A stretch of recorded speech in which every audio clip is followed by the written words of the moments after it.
Chinese army ने घुस के वहां अपना कैंप बसाया।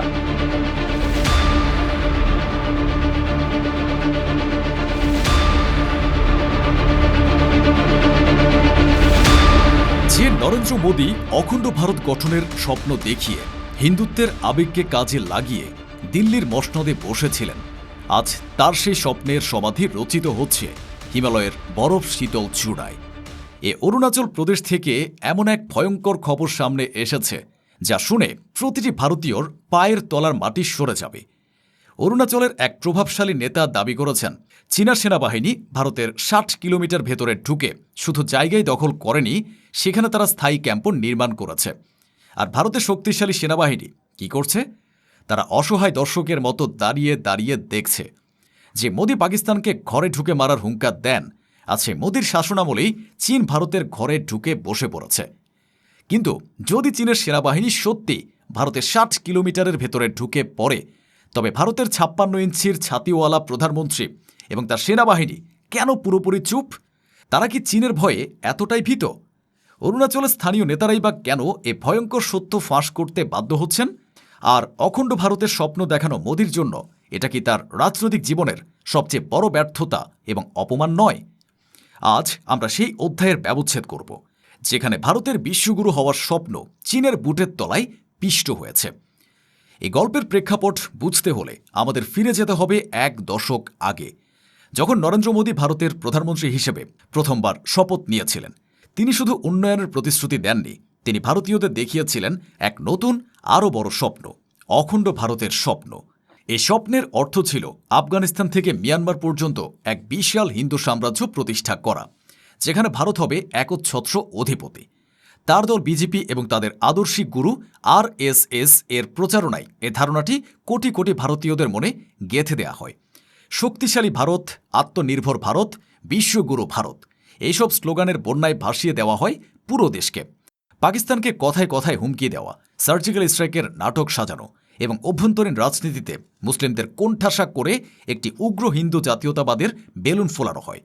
ভারতীয় মিডিয়া, বিশেষ করে তাদের নিউজ চ্যানেলগুলো দিনরাত এই বেলুনে হাওয়া দিতে থাকে। তারা এমন এক ধারণা তৈরি করে যেন ভারত এক অজেয় শক্তিতে পরিণত হয়েছে এবং নরেন্দ্র মোদীর নেতৃত্বে চীন বা অন্য কোনো শক্তি ভারতের দিকে চোখ তুলে তাকাতে সাহস পাবে না। কিন্তু এ ফাঁফা বেলুনটি আজ ফেটে গেছে অরুণাচল প্রদেশের রুক্ষ পাহাড়ি উপত্যকায়। এই ভয়ঙ্কর সত্যটি প্রথমে সামনে আনেন অরুণাচল প্রদেশের কংগ্রেস দলের একজন প্রভাবশালী নেতা এবং সাবেক MP নিরং ইরিং। তিনি তার এক্স হ্যান্ডেলে এবং বিভিন্ন জাতীয় সংবাদ মাধ্যমে বিস্ফোরক দাবি করেন যে চীনা পিপলস লিবারেশন আর্মি মানে PLA অরুণাচল প্রদেশের আপার সুবানশিরি জেলার ভেতরে প্রায় ৬০ কিলোমিটার পর্যন্ত প্রবেশ করেছে এবং সেখানে তারা একটি সামরিক ক্যাম্প নির্মাণ করেছে। তিনি আরও দাবি করেন যে জায়গাটিতে চীন এই নির্মাণ কাজ চালাচ্ছে সেটি ঐতিহাসিকভাবে ভারতের অংশ এবং সেখানকার মানুষজন প্রজন্মের পর প্রজন্ম ধরে ওই এলাকায় শিকার করত এবং বসবাস করত। কিন্তু এখন চীনা সেনাদের ভয়ে তারা আর সেখানে যেতে পারছে না। নিনং ইরিংয়ের এই দাবি কোনো উড়ো কথা ছিল না। তিনি তার দাবির সপক্ষে কিছু স্থানীয় মানুষের বক্তব্য এবং ওই এলাকার পুরো মানচিত্র তুলে ধরেন। তার এই দাবির পর বিভিন্ন আন্তর্জাতিক সংবাদ মাধ্যম এবং স্যাটেলাইট ইমেজ বিশেষজ্ঞরা বিষয়টি নিয়ে তদন্ত শুরু করেন। ম্যাক্সার টেকনোলজিস এবং প্ল্যানেট ল্যাবসের মতো বিখ্যাত স্যাটেলাইট ইমেজ কোম্পানিগুলোর ছবিতে দেখা যায় বিতর্কিত ওই অঞ্চলে সত্যি নতুন করে ব্যাপক নির্মাণ কাজ হয়েছে, যেখানে শুধু ঘরবাড়ি নয় বরং সামরিক বাংকার, রাস্তার অস্তিত্ব খুঁজে পাওয়া গেছে। এই একটি খবরই ছিল নরেন্দ্র মোদীর শক্তিশালী ভারতের আখ্যানে একটি পারমাণবিক বোমা ফেলার মতো। যে ভারত পাকিস্তানকে ১ ইঞ্চিও জমি ছাড়তে রাজি নয়, সে ভারত কিভাবে তাদের চিরশত্রু চীনের কাছে নীরবে ৬০ কিলোমিটার ভূখণ্ড হারিয়ে ফেলল।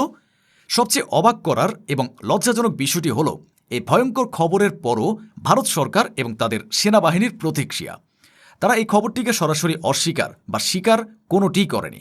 তার আশ্রয় নিয়েছে এক নির্লজ্জ এবং কাপুরুষোচিত নীরবতায়। যখনই কোনো সাংবাদিক প্রতিরক্ষা মন্ত্রণালয় বা প্রধানমন্ত্রীর দপ্তরকে এই বিষয়ে প্রশ্ন করেছেন, তখনই তারা এই বিষয়টি অত্যন্ত সংবেদনশীল বা আমরা পরিস্থিতির উপর নজর রাখছি বলে এড়িয়ে গেছেন। কিন্তু কেন এই নীরবতা?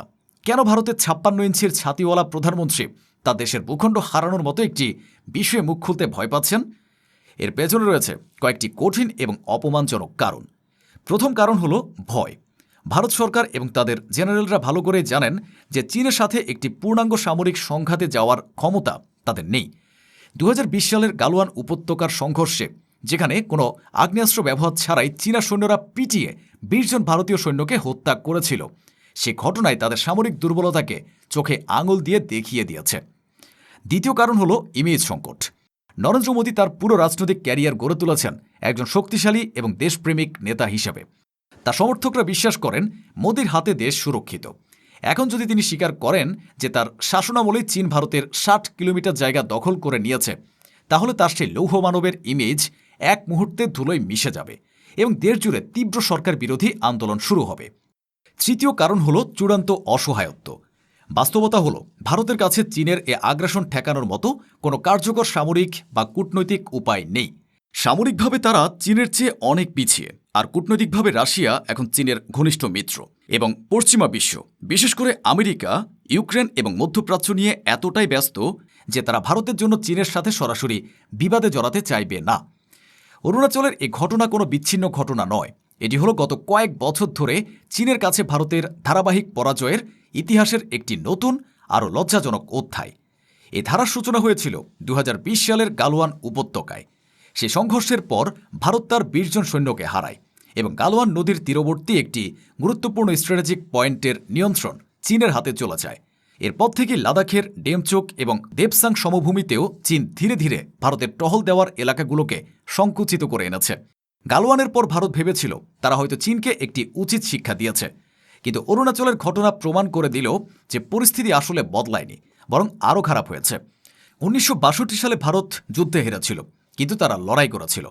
আর আজ ভারত বিনা লড়াইয়ে নিজেদের ভূখণ্ড শত্রুর হাতে তুলে দিচ্ছে এবং সেই সত্যটিও নিজেদের জনগণের কাছ থেকে লুকাচ্ছে। এ ধারাবাহিক পরাজয় প্রমাণ করে ভারতের চীন নীতি পুরোপুরি ব্যর্থ। তারা চীনের অর্থনৈতিক শক্তির উপর এতটাই নির্ভরশীল যে তারা সীমান্তে চীনের আগ্রাসনের বিরুদ্ধে কঠোর কোনো পদক্ষেপ নিতে পারছে না। অখণ্ড ভারতের স্বপ্ন আজ চীনের বুটের তলায় পিষ্ট।